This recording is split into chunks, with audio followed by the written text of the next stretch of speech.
Soyez bénis dans le nom de Jésus-Christ. Que la grâce de Dieu soit sur vous et que la paix de Dieu vous accompagne dans le nom de Jésus-Christ. Je suis le prophète Jean Guillard de la mission divine d'amour et nous allons voir un thème qui est très important, la notion de sang. Nous sommes dans le moment de la Pâque et nous allons parler du sang. Alléluia, le sang. Et notre texte de base c'est Apocalypse 12 verset 11, il dit quoi? Ils l'ont vaincu à cause du sang de l'agneau et à cause de la parole de leur témoignage, et ils n'ont pas aimé leur vie jusqu'à craindre la mort. Alléluia. Le sang de Jésus-Christ. Donc la notion de sang est une notion très importante parce que la victoire de l'Église se trouve dans l'action accomplie par Jésus au travers du sang qui a coulé à la croix. Et la Bible mentionne par Jean l'évangéliste que lorsque le sang de Jésus-Christ coula, il y a eu 3 événements. Nous prenons Matthieu 27, verset 51. Matthieu 27, verset 51 dit quoi? Et voici, le voile du temple se déchira en deux. Depuis le haut jusqu'en bas, la terre trembla, les rochers se fendirent, les sépulcres s'ouvrirent, et plusieurs corps des saints qui étaient morts ressuscitèrent. Le premier événement, lorsque le sang de Jésus touche la terre, nous constatons que la terre tremble. Le deuxième événement, les rochers furent brisés. Le troisième événement, plusieurs personnes parmi celles qui étaient mortes il y a très longtemps revinrent à la vie physiquement. C'est-à-dire dans l'action du sang de Jésus-Christ, quand le sang rentre en contact avec la terre, ces événements se produisent. La terre tremble. Ça, c'est la puissance de l'onction. Les rochers se brisent. Ça, c'est la puissance de la délivrance. Les morts reviennent à la vie. Ça, c'est la puissance de la résurrection. Donc, quel que soit le besoin qui se présente à toi, toi qui m'écoutes là, il y aura une solution miraculeuse au nom de Jésus-Christ. Regarde le sang de Jésus-Christ. Lorsqu'il touche la terre tremble, les rochers se brisent et les morts ressuscitent. Alléluia. La notion de sang est très importante pour les personnes qui veulent marcher dans la victoire. Le sang permet aux esprits d'entrer en mouvement. Là où il n'y a pas de sang, il n'y a pas de manifestation des esprits. Là où il n'y a pas de sang, il n'y a pas de manifestation des esprits. Nous voyons Abraham a bâti des autels, c'est-à-dire il a dû verser le sang là pour que les anges descendent. Les anges fonctionnent à partir du sang. Il ne faut jamais oublier ça. Les anges fonctionnent à partir du sang.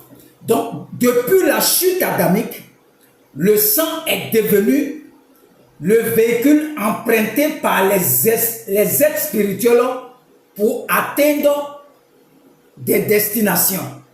C'est pourquoi aucun homme ne peut régner dans ce monde s'il n'est pas en alliance avec le sang, soit le sang humain, le sang des animaux. Mais nous, chrétiens, nous avons un sang supérieur à celui du sang humain, à celui des animaux. Nous avons le sang de Jésus-Christ. Alléluia. Certains sorciers, ils disent qu'eux, ils consomment la chair humaine. Ils boivent le sang des humains. Mais laisse-moi te dire aujourd'hui, eux, ils mangent la chair humaine. Mais nous, on a un sang qui est fort. Si tu manges la chair et tu bois le sang de Jésus-Christ, tu vas avoir l'autorité en esprit. Un sorcier ne peut rien te faire. Si tu connais ce qui est le sang de Jésus-Christ, je bois, pendant qu'il boit le sang humain, moi je bois le sang de Jésus-Christ. Jésus nous a donné la même chose. À la différence que nous ne mangeons pas la chair des humains. La chair, nous mangeons la chair de Christ pour pouvoir opérer de façon surnaturelle. Je te garantis ce soir que le sang de Jésus-Christ parlera pour toi, pour ta destinée, au nom de Jésus-Christ. Nous avons l'avantage sur Lucifer. Il a péché et son péché est devenu éternel parce qu'aucun sang ne pouvait faire l'expiation de son péché. Quand Satan a péché, il n'y a pas de pardon de péché chez les anges. Quand les anges pêchent, ils ne peuvent pas être pardonnés parce que les anges n'ont pas de sang. Donc Dieu nous donne le privilège sur les anges, non pas par Christ nous avons un sang qui parle en notre faveur, même si tu as raté le départ, tu as une mauvaise vie hier, mais par le sang de Jésus-Christ qui coule pour toi, dans tout ce que tu fais, tu auras la victoire dans le nom de Jésus. Même si tu as eu un faux départ, mais si tu invoques le sang de Jésus-Christ, même si tu as eu un faux mariage, si tu invoques le sang de Jésus-Christ, ta vie va changer dans le nom de Jésus-Christ. Quelqu'un va sortir de cet enseignement avec une vitesse d'accélération dans ta destinée pour atteindre l'objectif du Seigneur. Tu reçois cette grâce maintenant au nom de Jésus-Christ. Tu reçois cette grâce maintenant au nom de Jésus-Christ. Là où tu as du mal à avancer, je déclare au nom de Jésus-Christ que tu reçoives l'accélération divine pour atteindre l'objectif du Seigneur dans le nom de Jésus-Christ.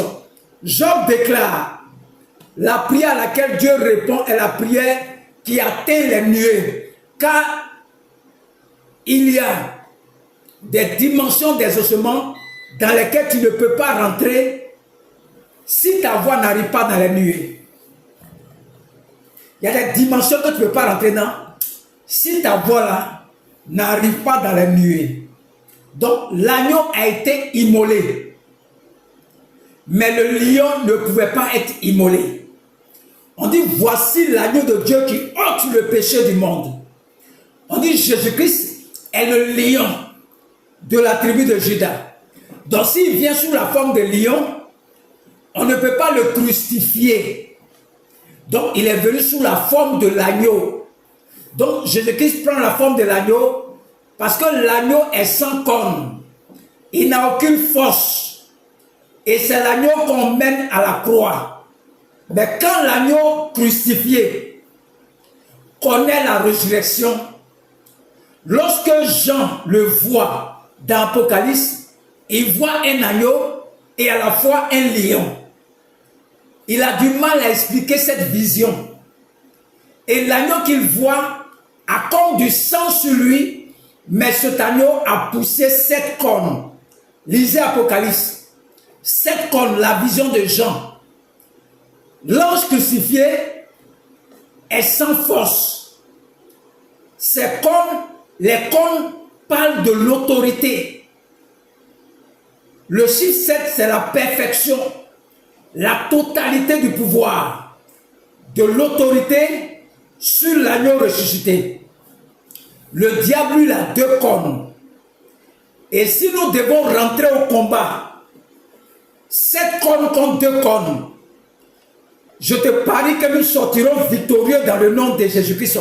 Nous combattons dans la victoire. Parce que le Seigneur Jésus est ressuscité avec 7 cornes. Donc dans ce combat-là, tu sortiras victorieux. Forcément, Jésus se représente comme le lion de la tribu de Juda.